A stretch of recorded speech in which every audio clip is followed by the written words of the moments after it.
This is Deb Donig with Technically Human, a podcast about ethics and technology, where I ask what it means to be human in the age of tech. Each week, I interview industry leaders, thinkers, writers, and technologists, and I ask them about how they understand the relationship between humans and the technologies we create. We discuss how we can build a better vision for technology, one that represents the best of our human values. In this episode of the show, I speak with Dr. Thomas Mullaney about his new book, The Chinese Computer. In the book, Dr. Mullaney outlines the history and evolution of Chinese language computing technology and explores how the technology of the QWERTY keyboard changed the history of computing. We talk about how the structure of language has shaped the history of digital technologies, and Dr. Mullaney explains how China and the non-Western world, because of the hypographic technologies they had to invent in order to join the personal computing revolution, helps us understand the relationship between the human mind and the technologies it creates. Dr. Thomas S. Mullaney is Professor of History and Professor of East Asian Languages and Cultures by Courtesy at Stanford University. He is also the Kluge Chair in Technology and Society at the Library of Congress and a Guggenheim Fellow. He is the author or lead editor of 7 books, including The Chinese Typewriter, winner of the Fairbank Prize, Your Computer is on Fire, Coming to Terms with the Nation, Ethnic Classification in Modern China, and The Chinese Computer, the first comprehensive history of Chinese language computing. His writings have appeared in the Journal of Asian Studies, Technology and Culture, Aeon, Foreign Affairs, and Foreign Policy, and his work has been featured in the LA Times, The Atlantic, the BBC, and in invited lectures at Google, Microsoft, Adobe, and more. He holds a PhD from Columbia University. Hi, Tom. Hi, Deb. So, Tom, the title of your book is The Chinese Computer. What is the Chinese computer? What makes a computer Chinese?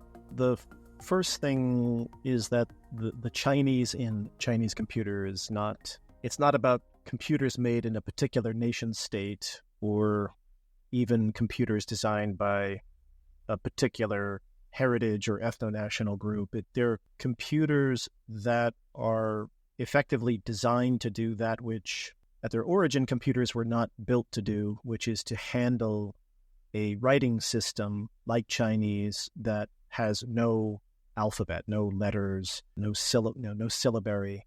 And so the Chinese computer is this great linguistic engineering puzzle of the 20th century that excited and drew together inventors and eccentrics and linguists and entrepreneurs and engineers from all around the world to try to solve this puzzle. How do you take the Chinese writing system, tens of thousands of characters, and how do you bring it into a computational space that, by and large, was invented by Anglophone developers and inventors who made a lot of assumptions about, what language is, and above all, a Chinese computer is a puzzle of linguistics and engineering, and that's really the central conceit of the book, I'd say. There's a story that you start off with in the book that I wanted to hear you animate a little bit.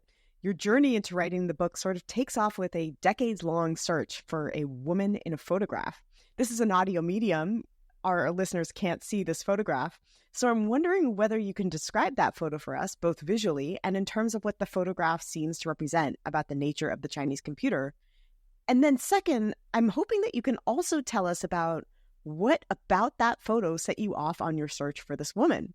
What did you discover or learn about the subject of your research in seeking her and ultimately, spoiler alert, finding her? Yeah, just to give you a sense of how long I worked on this, that actually isn't the origin point of the book. That was about halfway in the research process. So this book goes all the way back to, technically speaking, about 16 years ago as when I started, because it used to be part of a single book project that eventually morphed into 2. I released a first book, The Chinese Typewriter, a history, a number of years ago, about, 5 years ago or more, 7 years ago. And at the outset, it was supposed to be this one sweeping history of Chinese information technology from electric telegraphy all the way to the present. But at some point, I realized that either I was going to have to write the Encyclopedia Britannica or I was going to do vast injustice to the later chapters of history. And we've all read books like that where it's very clear that the author is just trying to hurry up and get out of it. The last, it starts out strong and it's sort of limping across the finish line with lots of cut corners. And I just didn't want to do that. And so I had this decision. I spoke with my press and my editor, and they were open to a multi-book approach. But the question is where to cut, where to make the cut. And the chapter that the opening chapter of this book, which centers around the figure of Lois Liu and the IBM electric Chinese typewriter, it was the cut point. And so I remember thinking to myself, well, it is a typewriter, and so technically speaking, it might belong in the first book, but it is electro-automatic, and it really is dealing with lots of the issues that are relevant to computing. So, okay, I'll make the cut here. And it turns out the universe was very much on my side, because by that point I had seen the photograph that you're referring to. It's a figure of a young woman in her 20s, a woman of Chinese descent in her 20s, sitting in front of this prototype of an IBM electric Chinese typewriter, this just masterpiece, exciting of a machine. I knew a lot about the inventor. I had blueprints and diagrams, and I had personal writings, just the sort of ample traces of this person. But this was a photograph of just this, this young woman sitting in front of it for a kind of promotional photograph, I suppose. But then as time went on, I was in, say, the Shanghai Library. I was looking through the archives of the IBM Corporation, and I came across more and more photographs featuring her. And as an archival historian, you come across the same person more than once in different scenarios, in different settings. And you begin to wonder, who is this person? This is not just someone who is an employee of the company, because otherwise we would expect to see lots of different, names and faces. Who is this person? And I looked, and believe me, I looked and really came up with nothing. And then I had a chance encounter where I came across a promotional film from the mid-1940s that was released, I suppose, with the blessing of IBM. And it has a short segment about the IBM electric Chinese typewriter, but footage of it in action. And there she was again. And I sponsored the digitization of it. I put it up on my blog, and that's when the mystery began, because I got a comment on my blog, and my blog was not popular. It wasn't like I had many subscribers. And someone posted something to the effect of, "Thank you for the memories. I am the woman in this film." And I'm a very suspicious person. My first thought was, what a bizarre thing for what a bizarre spoof by some random netizen to do. But of course, at the same time, it's like, why would someone go to this extent? So I sort of went a few back and forth with this individual, and I knew some things about the woman figured in the picture, and I knew that the general public did not. So I kind of used them to test whether or not the person on the other side of the line was in fact who they claimed to be, and they were. And that just set in motion this multi-year search to finally, after many years, have a phone conversation with Lois Liu. And it was just one of the most amazing moments in my career, in my life. She has since passed. She recently passed very, very late in life after an incredible life. It is sad, but it's not something she lived an incredible life. But those 2 hours on the phone with her were just, I will never forget them. What was it in that conversation that was so memorable? What was she able to articulate for you or help you understand about the history and the trajectory and the nature of computing that she localizes or centralizes as a person that maybe is incalculable or ineffable outside of being able to speak to her or understand her or know who she is in and outside of those photographs? Yeah, that's a great question. I mean, to answer that, there are some features of the machine itself that I need to kind of contextualize. So this is a machine. It's a electric or electro-automatic machine. You plug it in, and inside the body of the machine is this drum, a metal drum that's rotating at 60 revolutions per minute. and etched onto the surface of this drum are Chinese characters in mirror image so that they can be printed right-facing on a piece of paper. But on the keyboard of this machine, there are no Chinese characters. There are only numbers.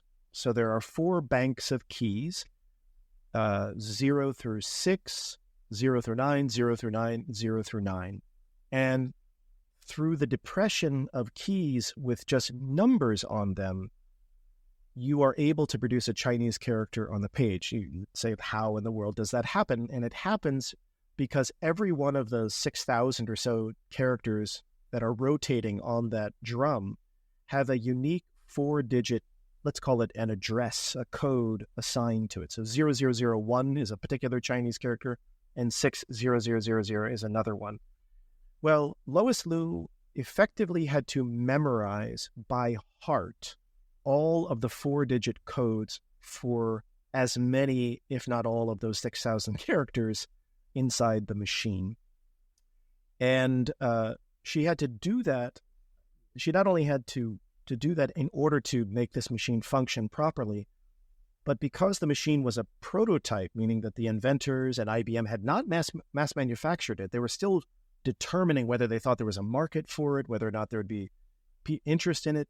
And so Lois Liu becomes the operator who tours around Asia and around China and around the United States, giving demonstrations to journalists and ministers and heads of state and military.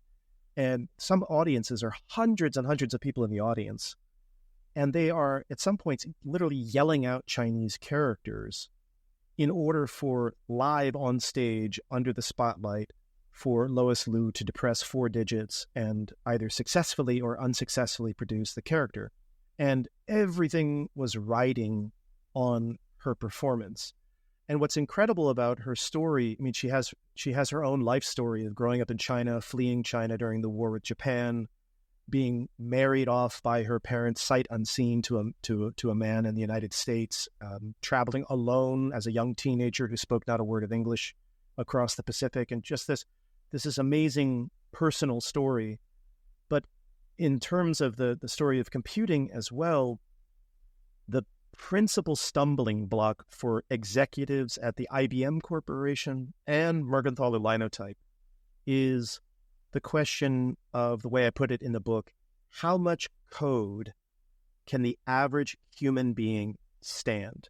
So think of being on the grocery store checkout line. You know, there's a code for spinach, or there's a code for, arugula, there's a code for this.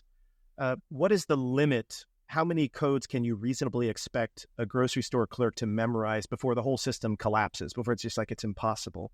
You know, we know that code is part of human life. We can see trained musicians who can sit in front of sheet music and sight read a composition without missing a beat. So we know that human beings are able to kind of function in this weird semiotic space of code. But what is the limit? And simply put, what the IBM Electric Chinese Typewriter presented was what for many was far beyond anything that a human cognition could stand. The idea of memorizing 6,000 characters and assigning each a unique 4-digit code. And Lois Liu proved all of them wrong. She did this. She was not by any stretch of the imagination a polyglot. She wasn't like, all of this. She didn't fulfill the sort of technical definitions of a savant. She didn't graduate MIT at age 12 and speak 12 languages or anything. She was, like the rest of us, an average person living out their lives. And yet she was able to wield this device, this machine. And the machine was ultimately never mass manufactured. And one of the reasons, there are many geopolitical reasons, the war and the civil war in China undoubtedly played a part. But one of the big stumbling blocks is that IBM executives who grew up in the Anglophone world, for whom this is an inconceivable way to interrelate to a machine, this idea of this coded relationship with a typewriter, is that they just could not wrap their head around how it was possible for a human being to live in code like this, even as they were literally watching Lois Liu achieve this feat on a nightly basis for each, so to speak, for each performance of the machine. So it sets the stage for the rest of the book. Lois Liu's story sets the stage for the rest of the book because Chinese computing, as it exists today, as someone types Chinese on a MacBook Pro, so to speak, that entire relationship, that human-computer interaction, is governed by code. There is no computer on the face of the planet where one looks down at the keyboard and sees Chinese in any sort of uncomplicated way, the way that I'm looking at my keyboard right now, and I see QWERTY.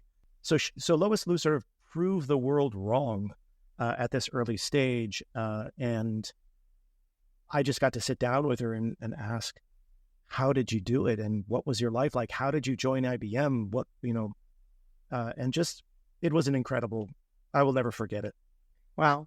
I want to ask what I think is probably a more prosaic question before I ask a more philosophical question. The prosaic question, maybe it's not, maybe it is also philosophical, but what I think is a more prosaic question than some of the other philosophical questions that I hope will ensue is really the question of what it would look like or what would be unfamiliar to an English or Anglophone speaker, or, well, I guess a typer, about a contemporary Chinese computer. Is the contemporary Chinese computer more like the Anglophone computer now that, Apple, for example, or Microsoft have dominated the market? Or is there still a vestige of the Chinese computer in a contemporary computer that a Chinese speaker, Chinese typer would use? What, if anything, is the difference or the distinction between an Anglophone computer these days and a Chinese computer these days? Yeah, what's amazing is that it is completely indistinguishable. In fact, there is no...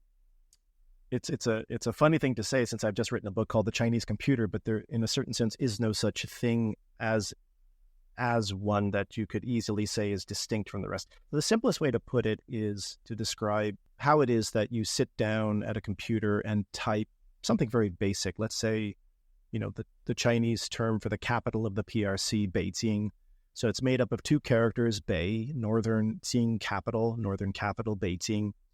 And but all you have at your disposal is a QWERTY keyboard. Every computer user across the Sinophone world uses a QWERTY keyboard. Every single one. There is no Chinese keyboard in the sense of some sort of fundamentally alternate way of doing it. The difference is that as you depress the keys on the keyboard, something different happens than happens in, say, Anglophone, but also Francophone and German and many other contexts. So if I am typing Washington, D.C., then quite clearly I'm just doing WASHINGTO. And as I'm doing it, the relationship is what you type is what you get. Depression equals impression. I type the letter W and I see it on the screen and it feels, and it's been designed to feel immediate, unmediated. And a lot of engineering brilliance went into creating the special effect of that sense of immediacy. That sense of immediacy is just not part of the Sinophone computing story. When you press a button, what you are doing is providing effectively a kind of instruction or a criteria that is going to be intercepted by this little program that is running in the background of your computer called an input method editor, an IME. And IMEs are sometimes referred to as middleware programs because they literally sit in between you as the user and, say, Microsoft Word or an email browser or whatever. And their job is to intercept every keystroke that the user produces. And what they're doing is they're taking these keystrokes, and if we could anthropomorphize it for a second, which is, just for explanatory purposes, it's saying, okay, what do they want? What do they want? What do they want? What do they want? Which character do they want? And so let's say I'm sitting down and I'm using an input method editor that relies on the phonetic sound of the character. So I'm writing B, E, I, Bei, J, I, N, G, Jing. As soon as I depress that letter B, the input method editor is up and running. It's like a very paranoid program. The second it's B, it's, does this person want? And then lists in memory all of the, in this case, hundreds and hundreds and hundreds of Chinese characters in which the phonetic value of the first consonant is a B sound, one of which is the one I want, but most of them are not. But the second I type the letter E, it sort of reshuffles the list and says, okay, let me get rid of all of the bas and the boos and things and just keep the ones that have this BE and with the next letter I, the next letter. It's just constantly reiterating and reshuffling and filtering out. And then what it does is present candidates effectively. Do you mean this? To the user in this little pop-up menu that just follows you around your entire interaction with the computer. And it's constantly adding Chinese characters to the pop-up menu as if to say, is one of these the one you want? And it's constantly repopulating and re-editing that with every single keystroke you enter. So it's a very paranoid, frenetic little technological animal that's just accompanying the entire process. Once you as the user see the character you want, or maybe a multi-character string, you say, yeah, that's the one I want. Then you type the space bar or the enter bar or the number 1 or 2 or 3. And as soon then, at that point, the program commits the Chinese character or passage that you have said, yeah, that's the one I want. It finally commits it to the application screen, Microsoft Word, an email, a text message, whatever. And then the input method editor goes, okay, I'm ready for the next input. Like, let's start again. So it's constantly following you along this journey. So it is mediated by design, and you can never ignore the mediation of this situation. And by now, by 21st century, input method editors, IMEs, they're already on, for example, your computer. If you're using a Mac or Windows, you just go to the settings. Go to keyboard, and then you can simply load in whichever input method editor you want for any language that you want. And it's already sort of baked into the architecture. You rewind the historical clock to the 50s, the 60s, the 70s, the 80s, and the 90s. All of this stuff was, early 90s, let's say, all of this stuff was outside of the mainstream of Western computing. It was being created by modders and hackers and developers all around the world, including the Sinophone world. And then eventually, starting in the 90s, Western computing said, okay, we're just going to sort of absorb that, make it part of our core architecture. And from the 90s onward, effectively, it just is absorbed into the process. And I just follow, that's what the book is really about, is following the people who invented the very concept of input as meant in input method editor and watch them over time and space. Right. And if I could expand what you narrate in terms of a historical journey or a series of coalescing biographies around the innovations of this one particular technological device, I think that if I'm reading the book correctly, it seems like the book makes a radical claim, a rather bold one, that understanding Chinese computing and more specifically the history and the nature of electronic Chinese as rendered in keystrokes can sort of animate some of the major historical, cultural, and technological dynamics at play in computing over the 20th century. And I think even beyond that, you're providing a kind of alternative possibility of what computing could have become, what it might have looked like had it been invented by somebody else or a group of people who were coming at it from a different linguistic background, from a different cultural background. I wonder if you could walk us through a little bit of that, what I'm characterizing as a very bold claim. I think that's exactly right. Exactly. Well, I mean, there was someone at Unicode who pulled me aside. I remember one time, I won't embarrass them. I don't know who embarrassed them, but and saying, Tom, you have absolutely no idea how deep in the logic of computation are things that we take for granted in the English language, like reading from left to right, top to bottom, letters, like spaces between words. I mean, it's not simply a question that QWERTY keyboards have Latin letters on them, therefore this is, Latin alphabetic dominance. This is a form of alphabetic dominance that suffuses computational logic really at all levels. So I can give, a few examples. Dot matrix printers, off the shelf dot matrix printers in the 80s, I have a whole chapter regarding how they were effectively incompatible with the needs of just printing Chinese. Monitors, off-the-shelf, out-of-the-box monitors. There were people that had to hack and mod and go into the deep architecture of the code to make it even possible to render Chinese characters on screen with the same ease that Latin alphabetic characters could be done. One of my favorite stories from the late 1960s and 1970s is a Taiwanese American engineer, a very, very important figure in the story, who develops a computational photo typesetting system for Chinese. And he walked me through the process of trying to figure out how to make a printer for Chinese. He said, effectively, for Latin letters, you only need a really small grid, a small bitmap grid, a certain number of dots high, a certain number of dots wide, and that will allow you, some have measured it as small as 5 by 7, and that will give you basic legibility for a line of Latin text, Latin alphabetic text. Basic, and not pretty, not aesthetically pleasing necessarily, but at least legible. And that assumption was baked into the architecture of the first round of dot matrix or impact printers, where quite literally the printer head, like the little needles that were quite literally being inked and striking the surface of the page, were in effect tuned at a material level to that basic minimal legibility needs of the Latin alphabet. There were, by and large, 9 pins in a printer head, and the idea was in one pass of the printer, if you've ever seen those in action, it could lay down one line of Latin alphabetic numbers and numerals. Well, you cannot print a Chinese character legibly with a line of 7 or 8 or 9 dots high. You need at least, there's different measurements here, at least about 16 dots high. Some have pushed it down to 14 dots high to get a basic minimum thing. And so, in other words, in Chinese, you need 2 passes of the printer head for one line of text. So he started experimenting. He said, okay, well, there was a natural answer to this, which was, let's shrink the pins.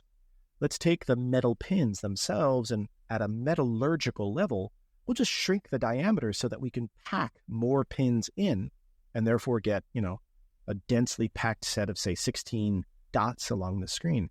And he said, Tom, that's when I sort of discovered that, and I'm paraphrasing here, so I'll go back to my own voice, that the assumptions about the minimum legibility of a Latin alphabetic text was actually baked into the very recipe of the metal alloy being used to make the pins of the dot matrix printers. And he discovered that because when he started to try to experiment with shrinking them, they would break, they would deform. It couldn't be done because quite literally the industry had figured out the appropriate sort of alloy recipe that would hold up under pressure when there were 9 pins of a particular diameter. So it's just to say that the sort of location of Latin alphabetic dominance is very diffuse and shows up in these very unexpected corners and at all zoom levels of the microscope. And all of that is what the engineers, the linguists, the entrepreneurs, the eccentrics, the sort of everyday users had to think about in, let's call it decolonizing information technology. They had to find and locate all of these tiny pockets where game-changing modern information technologies from electric telegraphy onward were effectively tuned, privileged the Latin alphabet, the English language. They had to locate all of these tiny pockets and then apply their intelligence and their thought process to, can we get out of this? Can we rethink this? Can we reimagine this? And that's what, in following that, following the characters and the story around, I was sort of in the passenger seat, sort of watching out the proverbial car window. And it was amazing to see how many pockets of Latin alphabetic dominance there ended up being by the end of the story, and probably still more that just because I'm not myself a programmer, I just wouldn't have detected in the sources. There's a phrase that comes to mind from your book here, and that's technology of the intellect. It's a phrase that you use, and I want to provide the whole quote in context for it and ask you to extrapolate a little bit from there about some of the connections between that idea of the technology and the intellect of what you've just discussed. You write that, and again, here's the quote, you look beyond China to explore how a new mode of writing, a new, quote, technology of the intellect, has taken shape over the past half century. What do you mean by that phrase, technology of the intellect? Is that a little bit about what you are discussing in terms of how we translate processes and intellectual processes and linguistic processes to technologies and how those things translate or maybe need to be retranslated outside of one culture into another sociolinguistic culture? So what does that phrase, technology of the intellect, first means? And what did you find in that exploration? And what were some of the kind of quirks or interesting dimensions of that idea of the technology of the intellect that seemed most formative and important to you? Yeah, it's a passage from, if my memory on this afternoon is serving, it's a passage from Walter Ong talking about, literacy as a technology of the intellect. I tend to merge that in my own mind with discussions of, humans as cyborgs. So distributed cognition, various domains in which this is thought out. My favorite example, which I think comes from discussions of distributed cognition, is something like the technological proprioception. I think the example that's given in one lecture I watched is asking the audience, and I do this now in STS1, my STS class that I co-teach a lot, is who here is a good parallel parker? Like I myself am for some reason a very, very good parallel parker. Is anyone else here? Does anyone else take pride in it? And, some subset of students will raise their hands and I'll do the zinger of congratulations, you're a cyborg. And, oh, by the way, just in case anyone here is good at bicycling or, good cellist with a bow, or congratulations, you're cyborgs too. This notion that the human relationship with tools, instruments is not one of just a skin-enveloped organism that is then equipped with these additional tools that allow for certain kinds of extensions, but that, our tools permeate us and we permeate our tools, and through a sufficient amount of usage, we become a sort of, or can become a whole where you can really feel where the bumper of your car is. You're not doing a calculation on the size and make of your car. You can kind of feel you're getting close to the car behind you in some strange way. And so I do think at some level that we can ask similar questions of quite literally in technology with a capital T. Not just, I have a very expansive definition of technology where I'm as equally happy to talk about, say, whiteout and eraser fluid and formaldehyde as I am about, say, Morse code, but technology with a capital T, something that would properly fit in a syllabus called the History of Technology, that there is a similar issue at play. So I don't know if I end the book like this or if I begin it, but there's a passage in the book which for me was a very exciting moment in the writing process, because I tallied up what I understood to be the overall phenomenon of Chinese computing, Chinese input that I had been studying for, by this point, say 15 years, and it really took my breath away. So if you go back to the description that I gave of just how every single person on planet Earth types Chinese on a MacBook Pro, you'll notice that there are two separate transcripts always at play. There is the transcript of what the computer user is actually typing. Like the keys, they are actually touching on and in the example I gave, it is BEIJING. That's what the person actually did from a sort of as a phenomenon. But through the process of input and, this IME, this Intuit Method Editor that's intercepting all the keystrokes and presenting candidates, and then after confirming, commits the characters Batesing to the screen. At that point, what the IME will do is simply throw out that primary transcript. It doesn't get saved anywhere, at least on your computer. There's questions of surveillance and whether or not it's saved on someone else's computer, but at least on your computer, that BEIJNG is not saved anywhere. It's disposed of. The second that the active input is successful, it's discarded. And so literally the characters Batesing on your Microsoft Word, if you print it out or send it as an email, that's the secondary transcript of this relationship.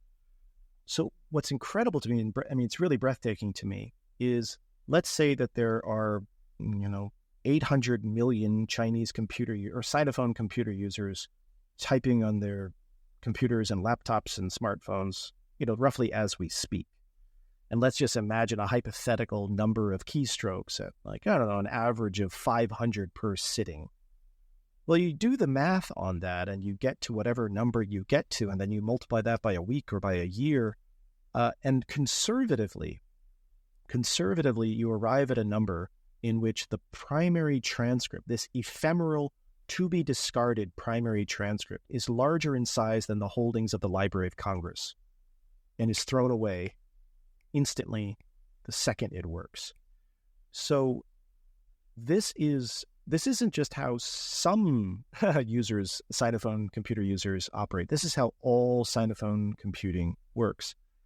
And so what I would love to see, it's also, the book is kind of an invitation to other researchers, students interested in this, engineers, technologists, to say, if you believe the argument of my book that there is this thing called hypography. And just to interrupt you for a second, can you just give us a brief description of hypography and its kind of twin sister orthography before we keep going? Sure. So hypography is just basically everything I've been describing thus far.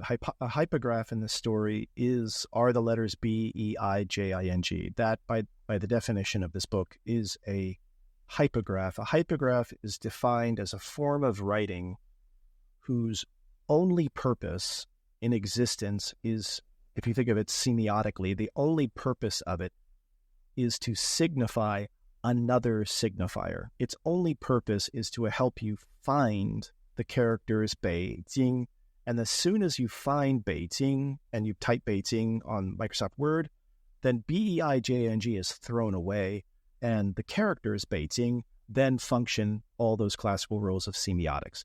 Beijing refers to a place. It does all the stuff that language and writing conventionally does. And this, it seems strikingly similar to what we have here, but what I try to make the case for is that as diverse as the history of writing is, epigraphy, writing on stone, writing on cuneiform, bamboo slips, papyrus, all the different instrumentations, all of the different writing systems and implements and different labor forces that have gone into it, there is one thing that has been relatively consistent, which is, and it sounds so obvious that it's like, why are you even saying this out loud?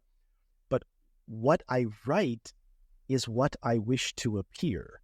If I'm carving in stone or carving in wood or making impressions in clay, that act is that the impression, the signature that I'm trying to make is the writing that is then supposed to serve some kind of symbolic role, some sort of function of recording or communicating.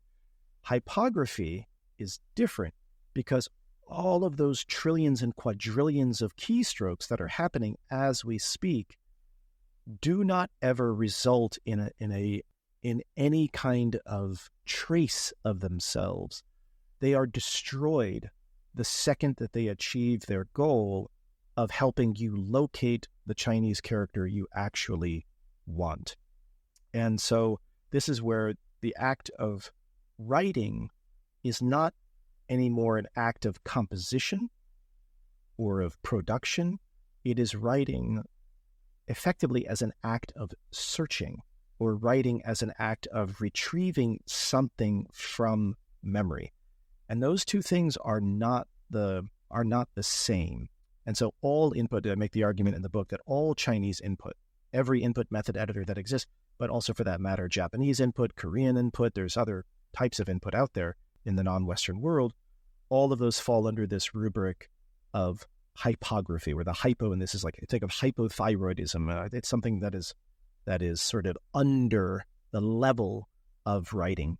If you really just pause and think about that Library of Congress sized transcript that Sinophone computer users are producing on a yearly basis, and then instantaneously destroying, and once the secondary transcript is produced, it's really breathtaking. And I don't know the answer with regard to what is this technology of the intellect? How does it result in different things? How does it foreclose things or make other things possible? I don't know. All I know is that this isn't your grandfather's Cadillac. I mean, there's something different in this, and we are in the very opening years of it. Again, I'm sort of like tossing this out to the broader, just friends and family, saying, just take a look at this. If you buy that there is something different about this regime of writing, let's start. I would love to hear the questions, you ask of this new domain is really the invitation. Well, I guess I would want to turn that question a little bit on its head and ask a kind of opposite question, which is that, this book, given the ways that it's about exploring the form and the frames of Chinese linguistic structures and the Chinese computer, I'm curious about whether or not your journey into this question and the ways that this maybe asks you to newly see the particularities and peculiarities and oddities and quirks of the Chinese computer has led you to maybe overturn or to maybe emphasize in ways that we normally render invisible the normalized set of assumptions about what the basic elements of our Anglophone, and by Anglophone I mean English-speaking, computer structures are. So I'm curious what, if anything, your exploration into the Chinese computer highlighted for you or changed about your understanding of, or has made newly strange, interesting, or uncanny about the Anglophone computer. That is to say, how has your exploration changed the way that you see or think about the style of computing that we in the English-speaking world take for granted as normal or given? What looks to you now strange or interesting, or, again, to use that word, uncanny about the Anglophone computer? It's dismantled every last piece of it that I am aware of. I mean, we could take a very, very simple example, which is, I often, when I'm presenting my own work, will, as I did today, bring up the obvious issue that Chinese has no alphabet. It's a character-based writing system. There are many, many thousands of characters, and sort of that's the ergo we have a problem, because then we have the QWERTY keyboard, or before that we have the Remington typewriter, and before that we have Morse code. We have very little real estate, so to speak. And so how do you fit this large expanse inside this very small semiotic real estate? But let's look at some other writing systems. Let's look at Arabic. Let's look at Korean. Arabic has an alphabet, and there are very few letters. There's roughly the same number of letters in the Arabic alphabet as there are in the Latin alphabet. Same thing is true for, a few more, but not orders of magnitude, in the Korean alphabet.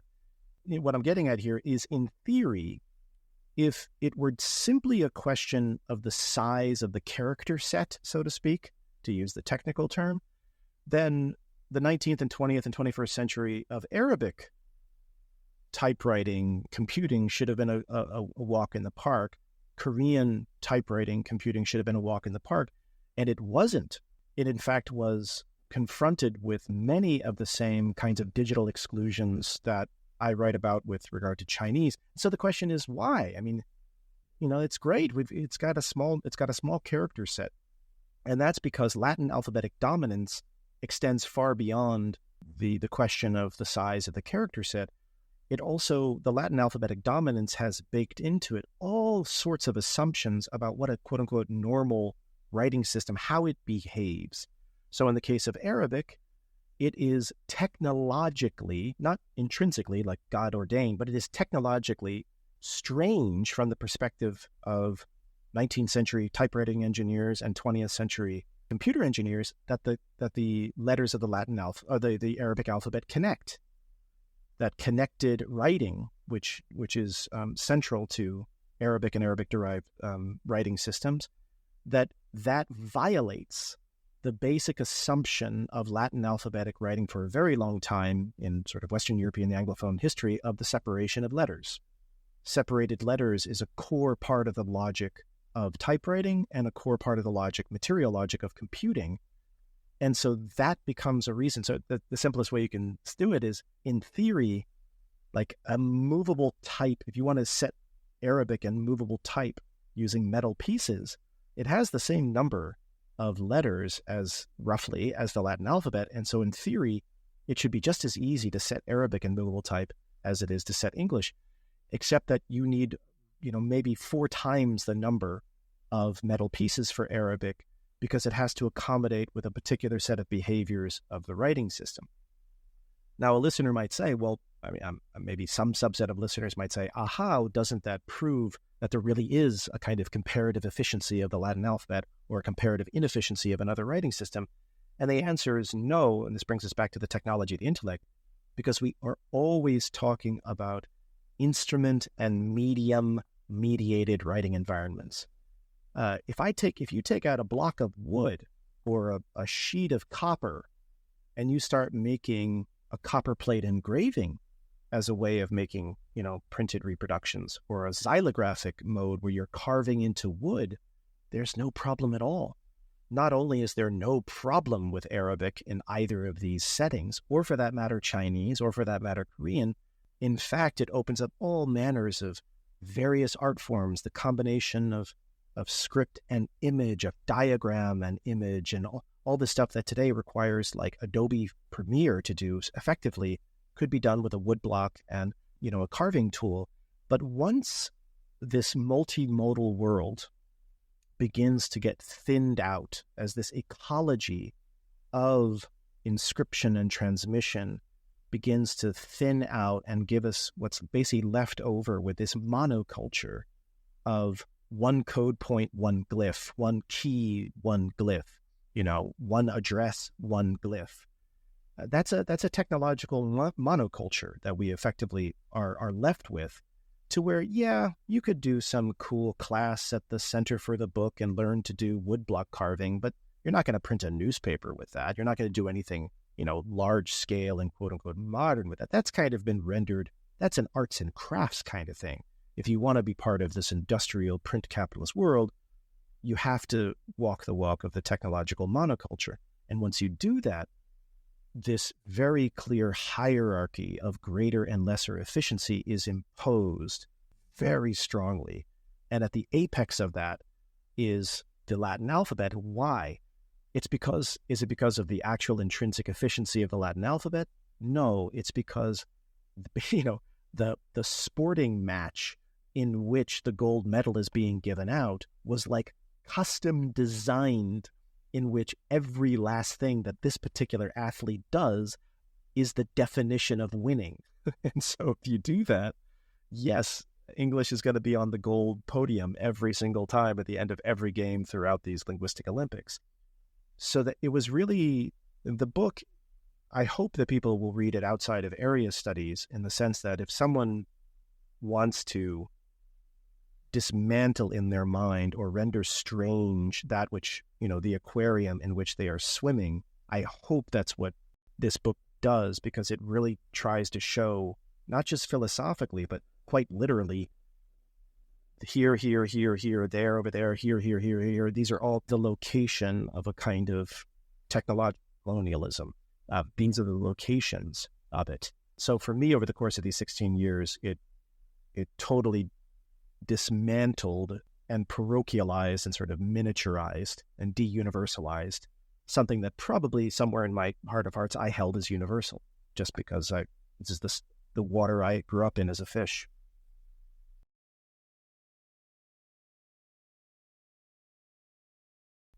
And if the basic claim here is that language and certain assumptions about how language works based in an Anglophone kind of frame of mind has essentially shaped the technologies that we have built on top of it to express ourselves, and that in a sense, those technologies have therefore shaped not only the English language, but reshaped other language as well, in order to have those languages fit into the technologies that we've built that have been exported as mass ways to communicate and to make ourselves understood. You are speaking my language because I'm a professor of English literature by training, and questions about how language shapes our reality and indeed our tools in a day, indeed ourselves, is really my bread and butter. There's a very famous quote from somebody in my discipline: there's nothing before the text or outside of the text. And I think that this is true in a very visceral way, in the sense that our technological medium has been made to shape and accommodate a certain form of language. And then that language has then led us to develop technologies in certain ways. And then the technology has then led us to shape and reshape language and expression in certain ways.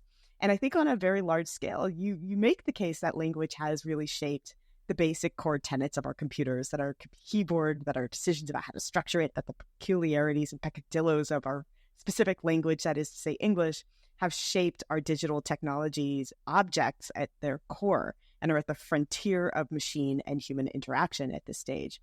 So what are the meta questions or big picture questions that your study opens up about how language has shaped our digital reality and how digital objects and the realities that they produce are perhaps even reshaping language?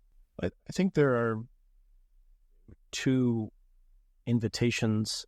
Certainly invitations are two. One is again coming back to hypography and saying, to the extent that you agree that there's something going on here, it's different than what has come before, that you tolerate.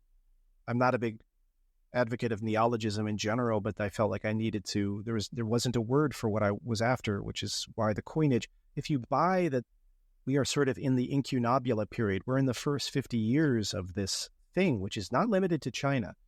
We are at a place where the majority of computer users use their QWERTY or QWERTY-style keyboards much more akin to how a Sinophone computer user uses it than an Anglophone user in Detroit or New York.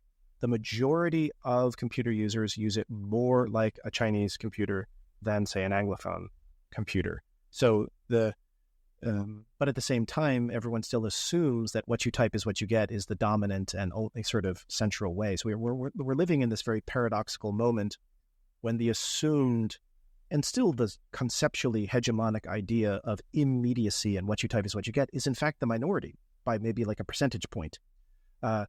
So if that holds empirically, then it behooves us to start mapping out what hypography is and what it might entail or mean or signify, or new questions that it might raise. I'll give one example and then come back to the second invitation. Think of eye tracking studies. So, these could be legibility studies. They could be studies regarding, disability tech. They could be about language learning for young children, where they sort of watch your eyes saccade and jump around on a piece of text or on a screen or whatever. And it's core to some dimensions of scholarship out there. All of those are based upon the orthographic model, in the sense that, especially if it's a study that is looking at someone producing a text and then sort of following their eyes as they're producing a text. The reason I say that is that, again, in Anglophone, but Francophone, Germanophone, Russian, Russophone, all of these various contexts in which this is the dominant, what you type is what you get model, the relationship is very simple. There's a screen that is the composition window, there is the keyboard, and then there is the cognition, the body that is looking at the screen. And we kind of know how to measure what's going on there in some sense. If the person is constantly looking at the keyboard, then they're not a good keyboardist. And if they're constantly making mistakes, whatever. In Sinophone computing, no matter which computer application you're using, there are always two screens on screen, two windows on screen. There's the composition window and then the input pop-up menu. And so your eyes are constantly jumping back and forth between the composition and input window. And what's more is that because the input pop-up menu is constantly asking you questions, so to speak, not verbally, but it's visually asking your cognition questions. Is this what you want? Is this what you want? Is this what you want? There actually is a kind of cognitive process that's going on there, a sort of feedback loop that's going on there. There's an interesting cybernetics to Chinese computing with the pop-up menu. We know zero. I mean, to my knowledge, we know nothing about what is going on in the human cognition in the context of how more than 1 billion people on planet Earth use their computers. No one's ever, to my knowledge, done like systematic eye tracking studies to see like how does the human visual system navigate this kind of human-computer interaction. No one, to my knowledge, has done like MRI brain scans or brain activity scans to see which parts of our bodies are being lit up and electrified by this strange and interesting cybernetic loop. It's just a completely, there's just all of these unasked questions that from my standpoint, I don't have the chops or the training to do such a study, but it just begs the question. This is a different way for our entire organism to interact with this thing called a laptop. What is happening there? And so one invitation is just, if you believe me that hypography is this like mansion, this 1,000-room mansion, and we are sort of standing in, the antechamber, let's start opening some doors and wandering around and looking at the artwork and mapping it out and just asking questions of it. The second is the irony, and which is that, for lack of a better word, the Western world has been so high on its own supply of the presumed supremacy of immediate human-computer interaction. What could be better than what you type is what you get? If you can't imagine how many like furrowed brows I've experienced in these 16 years when explaining how Chinese input works. The first reaction of effectively, 99 out of 100 Anglophone computer users is, oh my gosh, that sounds so impossible, cumbersome, slow. And I'll say, actually, top speeds for Chinese input are faster than top speeds for English typing. And they'll be like, what are you talking about? It just doesn't compute literally and figuratively. But effectively, this century and a half story of the Western world reading its own press about the supremacy of this mode of human-computer action has created a condition which, ironically, the crows have come home to roost, or whatever that saying is. Now you talk to people in, say, Silicon Valley, broadly speaking, and the thing that they lament more than many things is the QWERTY keyboard. Think about VR and AR and all of these. Like, what exactly is text input going to be in Meta or in Apple Vision Pro? Like, are we literally going to have hovering QWERTY keyboards that we literally have to do this? And all of these engineers are saying, no. What we're going to do is you're going to like touch your shoulder, and that's going to prompt this thing, and you're going to make a gesture, and you're going to do these codes and stuff. And from a technical standpoint, all of that stuff is very old tech. Like, people have been building those systems for a long time.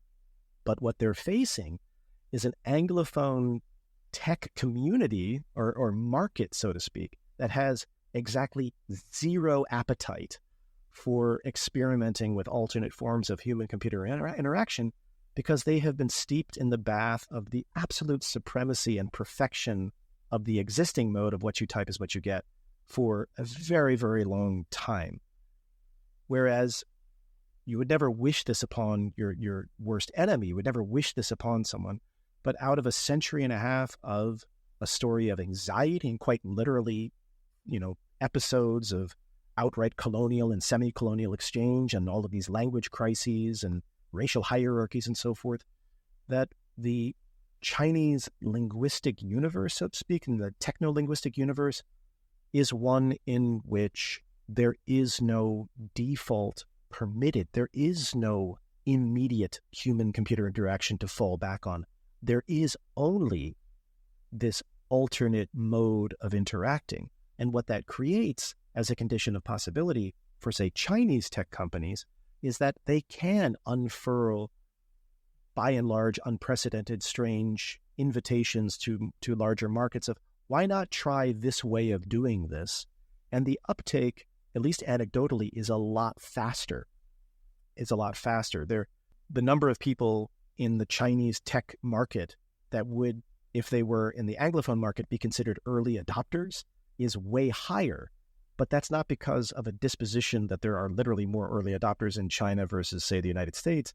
It's because early adoption has been almost a civilizational imperative because of these asymmetries of the sort of global information infrastructure ever since Morse code onward. So this is the place where, I don't care if Apple figures this out for Apple Vision Pro. I don't really care about the speed question. I type at whatever words per minute. I'm not a speed jockey when it comes to this stuff. But I do think there's an interesting irony where there are people in Silicon Valley who really think and are scratching their head about how come Anglophone tech users won't use my cool new keyboard. And it's like, I know. I know why they won't use it. It's not because of the tech. There's a different, deeper story to that. So I think those are the two things that I know I, for one, would love to see explored, perhaps. I think we have time for one last question. A lot of students from around the globe, and I think that there's about 80 countries now represented in our listener population, are an audience to this podcast. And I think a lot of that audience listens to this show because that audience is composed of budding technologists and humanists who want to understand how these two things fit together and how they might better fit together for the future of tech and human values. What would you want this global cohort of students and the next generation of humanists and technologists working, hopefully, on trying to understand and solve some of the problems that you articulate and some of the gaps in knowledge that you have articulated? What would you want them to know or understand or consider as they navigate their engagement with computers? I would say that if there's anyone out there who ends up establishing the next big thing, make sure that the first thing you do is hire a team of trained, straight out of rigorous PhD programs, trained ethnographers and archival historians, and have on staff